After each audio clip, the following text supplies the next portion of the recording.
वालेकुम dear students. आज हम जो है वो चैप्टर नंबर 5 को स्टार्ट करेंगे और हमारे पास एक्सरसाइज है 5.1। इसका फर्स्ट क्वेश्चन बेटा देखें, find the squares of the following numbers. Numbers given है, हमने इनके क्या करने हैं, स्केयर लेने हैं। जैसा कि सपोज एक पार्ट है इसका गिवन 5 और हमने क्या लेना है, इसका स्केयर। बेटा याद रखिएगा, जो स्केयर है इसका मतलब ये होता है कि आपने जो आपका गिवन नंबर है उसको उसी गिवन नंबर के साथ आप लोगों ने क्या करना है, मल्टीप्लाई करवाना है। मीन सपोज आपके पास अगर x गिवन है तो इसका स्केयर लेने का मतलब क्या होगा कि x को x के साथ हमने क्या कर देना है, मल्टीप्लाई करवा देना है। तो वेरी सिंपल, 5 है, इसका स्केयर क्या होगा, इसको 5 के साथ मल्टीप्लाई करवा देना है, तो ये आपके पास आंसर आ जाएगा। ठीक है, इस तरह से बेटा और हमारे पास नंबर गिवन है 41, इसका हमने क्या करना है, स्केयर लेना है। तो वेरी सिंपल, आपने क्या करना है, 41 को 41 के साथ मल्टीप्लाई करवा देना है। और ये आप लोग करवा के जो है मल्टीप्लिकेशन चेक कर सकते हैं। तो 41s are 41s and 4 1s are 4, 4 4s are 16, 1 8। ठीक है, तो ये इसका क्या आ जाएगा, आंसर आ जाएगा। तो बेटा ये बहुत सिंपल है, जैसे कि आप लोगों ने लास्ट क्लास में भी मल्टीप्लिकेशन सीखी हुई है। इस तरह से और नंबर गिवन है, 11 का स्केयर लेना है, 25 का। तो आई होप ये आप लोग जो हैं सारे के सारे पार्ट्स जो हैं वो अच्छे तरीके से कर लेंगे। तो क्वेश्चन नंबर 1 जो है वो इस तरह से सॉल्व हो जाएगा। नेक्स्ट क्वेश्चन है question number 2, test whether the following numbers are perfect square or not. जी, तो मतलब हमने चेक करना है कि जो नीचे नंबर्स गिवन हैं वो किसी का परफेक्ट स्केयर हैं या नहीं। क्या मतलब है इसका, पहले इसको थोड़ा कंसेप्ट ले लेते हैं, फिर हम जो है वो इसका जो क्वेश्चन है वो सॉल्व करेंगे। सपोज बेटा फ़र्ज़ करें 25 है या आपके पास 16 है या आपके पास सपोज आप लोग ले लें 9 है। अब देखें क्या ये परफेक्ट स्केयर्स हैं, मतलब ये किसी नंबर्स को जिस तरह हमने 5 को मल्टीप्लाई करवाया था तो 25 बना, तो ये 25 परफेक्ट स्केयर था। अब हमें आया ये चेक करना है कि ये 25 16 9 परफेक्ट स्केयर हैं या नहीं। तो आप लोगों को क्या करना पड़ेगी, इनकी फैक्टराइजेशन करना पड़ेगी। जी, 25 को आप लोग करते हैं तो ये क्या बनेंगे, 5 क्रॉस 5। अब इसको मतलब 25 को आप लोग लिख सकते हैं 5 क्रॉस 5। अब ये एक पेयर बन गया है। ठीक है, इस तरह से अगर कोई और बड़ा नंबर लेते, सपोज आप लोग 125 लेते हैं, तो अब इसके चेक करें कि ये परफेक्ट स्केयर है या नहीं। 5 2s are 10, 5 5s are and 5 5s are 25 and 5 1s are 5। अब अगर इसको लिखना चाहें तो आप लोग क्या लिखेंगे, 5 क्रॉस 5 क्रॉस 5। अब देखें इसकी कंप्लीट पेयर्स नहीं बनते, ये एक पेयर बनता है 5 के साथ। अब दूसरा जो है कोई 5 और नहीं है जो कि आपके पास 5 का पेयर बन सके। मतलब अगर पेयर मुकम्मल नहीं होते तो इसका मतलब है 125 जो है ये परफेक्ट स्केयर नहीं है। हाँ, 25 की बात करते हैं तो ये आपके पास क्या हुआ है, 5 क्रॉस 5 पेयर बन गया। तो इसका मतलब ये है कि आपके पास ये क्या होगा, आपके पास ये परफेक्ट स्केयर होगा। इसी तरह अगर आप 16 की बात करते हैं तो 16 आपके पास क्या है, 2 8s are 16, 2 4s are 8, 2 2s are 4 और 2 1s are 2। तो अब आप लोग इसको चेक करें तो ये 2 क्रॉस 2 क्रॉस 2 एंड क्रॉस 2। जी बेटा ये देखें, ये भी परफेक्ट जो है आपके पास पेयर्स बन गए हैं। तो आपके पास क्या होगा, 16 जो होगा ये भी परफेक्ट स्केयर होगा। इस तरह से आप लोग 9 को भी चेक कर सकते हैं।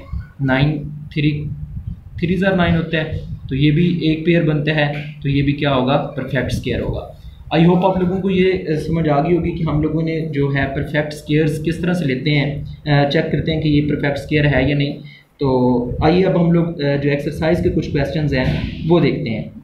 जी, फर्स्ट वन इसका क्वेश्चन है, आपने चेक करना है कि 59 जो है ये परफेक्ट स्केयर है या नहीं है। तो आप देखिए बेटा 59 जो है ये दर हकीकत वैसे ही बजाते खुद एक जो है क्या है कि ये आप लोगों के पास एक प्राइम नंबर है। और आप लोग जानते हैं कि बेटा प्राइम नंबर्स ऐसे नंबर्स होते हैं जो माए से मतलब उनके दो ही फैक्टर्स होते हैं, एक 1 और एक वो बजाते खुद। तो इसका मतलब ये है, तो इसकी तो जस्ट अगर आप लोग फैक्टराइजेशन करते भी हैं तो ये किसी और पे डिवाइड नहीं हो रहा। तो इसका मतलब है 59 के ऊपर ही जाके ये डिवाइड होगा। 59 और 1s आर 59। तो इसका मतलब है कि अगर आप इसको लिखते हैं तो ये आपके पास क्या है 59 क्रॉस 1। तो इट्स मीन ये वाला जो है ये तो आपके पास परफेक्ट स्क्वायर नहीं होगा, ठीक है, क्योंकि ये पेयर्स नहीं बन रहे। इस तरह से नेक्स्ट है बेटा 625। इसको हमने चेक करना है कि ये आपके पास परफेक्ट स्क्वायर है या नहीं।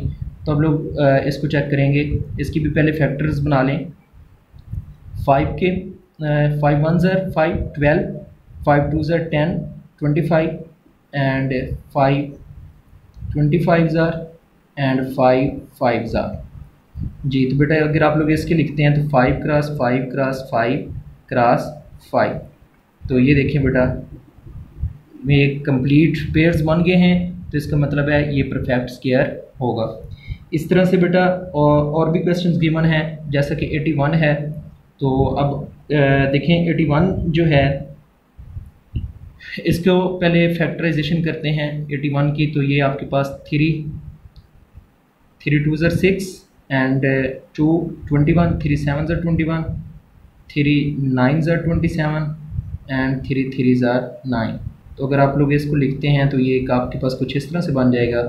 पेयर्स चेक करते हैं तो ये एक पेयर और एक ये पेयर। तो इसका मतलब 81 भी जो है वो परफेक्ट स्क्वायर होगा। इस तरह से बेटा एक और देख लें। हमारे पास क्वेश्चन है 425। इसको चेक करना है कि ये परफेक्ट स्क्वायर है या नहीं है। तो वेरी सिंपल, आप लोग पहले इसके भी क्या करेंगे, फैक्टर्स बनाएंगे। तो क्या होगा कि आपके पास 5 8s are 40, 2 5 5s are and 5 1s are and 5 7s are। और 17 जो है ये बजात खुद प्राइम नंबर है। तो इसके 5 क्रॉस 5 क्रॉस 17 ये तो एक पेयर मुकम्मल बनता है, लेकिन 17 के साथ पेयर नहीं बनता। तो इसका मतलब ये है कि ये वाला जो है 425 ये परफेक्ट स्क्वायर किसी भी डिजिट का नहीं है। तो बेटा ये जितने बाकी रिमेनिंग पार्ट्स हैं वो आप लोगों ने खुद से सॉल्व कर लेने हैं। इसका 5.1 का क्वेश्चन नंबर 3 देखें। Without solving separate the perfect square of even and odd numbers. बेटा आपके पास कुछ नंबर्स गिवन हैं, आपने बताना है कि ये जो हैं परफेक्ट स्क्वायर किसके हैं, इवन नंबर का है कि ऑड नंबर का है। तो बेटा वेरी सिंपल, आप लोगों के पास क्या है कि सपोज देखें 2 का स्क्वायर लें। इवन नंबर्स कौन से होते हैं, आप लोग जानते हैं कि इवन नंबर्स जिनके एंड पे 0 2 4 6 8 आ रहा होता है, ठीक है। तो अब आप लोग देखें, सपोज अगर हम किसी भी इवन का नंबर का स्क्वायर लेते हैं, 2 का लें, ये कितना आएगा 4। इस तरह से 2 के बाद 4 होता है, 4 का लें 16, 5 को छोड़ दें, 6 का लें 36, 7 का लें 7 सॉरी आड नंबर है, 8 का 64, 10 का 100। इस तरह से इवन्स का लें, 1 का 1 होते हैं, 3 का 9 आएगा। इस तरह से अगर 5 का लेते हैं तो 25, 7 का लेते हैं तो 49, 9 का लेते हैं तो 81। अब बेटा गौर करें, जो इवन नंबर्स होते हैं उनका स्क्वायर भी इवन नंबर्स में आता है, और जो ऑड नंबर्स होते हैं उनका स्क्वायर भी किस में आता है, ऑड में आता है। तो इसका मतलब ये है कि वेरी सिंपल, अगर हमारे पास जो गिवन नंबर है वो ऑड है और वो किसी का परफेक्ट स्क्वायर, तो इट्स मीन वो किसी ऑड नंबर का परफेक्ट स्क्वायर होगा। मिसाल के तौर पर 49 है तो हमें ये जस्ट चेक करना है कि ये इवन नंबर का परफेक्ट स्क्वायर है या ऑड का। तो हम देखेंगे कि बजात खुद क्या है, ये बजात खुद ऑड नंबर है, तो इसका मतलब है ये किसी ऑड नंबर का परफेक्ट स्क्वायर होगा जी। तो बेटा इसमें क्वेश्चंस गिवन है जैसे कि 441 है, ठीक है। तो आपने चेक करना है कि ये आपके पास इवन नंबर का है स्क्वायर या ऑड नंबर का। तो बेटा ये बजात खुद ऑड है, तो ये किस का होगा, ऑड नंबर्स का होगा। सिमिलरली इस तरह से और क्वेश्चन गिवन है 11 2 3 6, 11 2 3 6। अब देखें बेटा ये इवन है बजात खुद नंबर, तो इट्स मीन ये किसी इवन नंबर का परफेक्ट स्क्वायर होगा। ये एंड पे 6 आ रहा है तो इसका मतलब है ये इवन नंबर है। इस तरह से बाकी बेटा जो इतने भी इसके रिमेनिंग पार्ट्स हैं वो आप लोगों ने खुद से चेक कर लेने हैं। तो आज के लिए इतना ही, बाकी इंशाल्लाह हम नेक्स्ट जो है लेक्चर में करेंगे। अल्लाह हाफिज़।